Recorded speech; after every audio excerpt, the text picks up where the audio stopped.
Handa na ba ang inyong New Year's resolutions? Ang mas mahalagang tanong, natupad na ba ang resolutions at goals ngayong 2025? May unang balita si Athena Imperial. Noong umpisa ng taong 2025, kanya-kanya tayong resolutions at goals na gustong gawin at matupad sa loob ng 365 days ng kasalukuyang taon. Ngayong magtatapos na ang 2025, may mga natupad ba sa mga pangarap natin? Pinulsuhan ng aming team ang ilang Pinoy. Si Evelyn, tuwang-tuwa sa natanggap mula sa asawa. Nasa 1 taon na rin daw kasi ito sa kanyang wish list.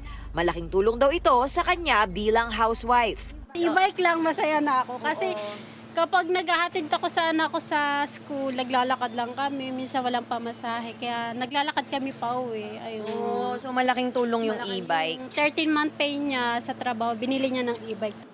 Si Japheth, nakapagpundar ng motorsiklo para sa kanyang munting negosyo.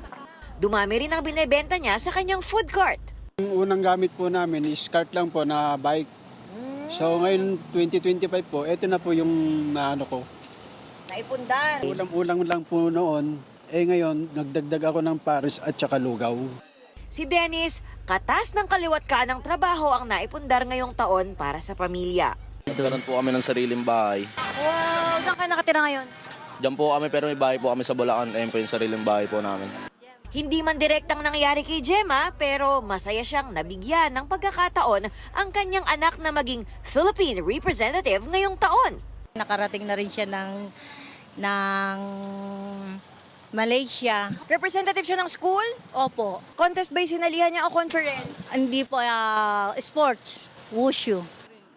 Ang greatest blessing naman ni William ngayong taon, hindi raw planado pero nagpapasalamat sila dahil ipinagkaloob ito. Binigyan kami ng baby boy. Lumakas ba yung benta mo nung dumating si baby boy? Ang dami mong paninda oh. Oo, kasi kailangan ko siyang paghandaan kasi pagkatapos ng taon na to, mag-birthday siya.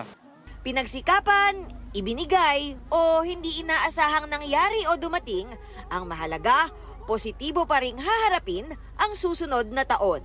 Ito ang unang balita, Athena Imperial para sa GMA Integrated News. Igan, mauna ka sa mga balita, mag-subscribe na sa GMA Integrated News sa YouTube para sa iba't ibang ulat sa ating bansa.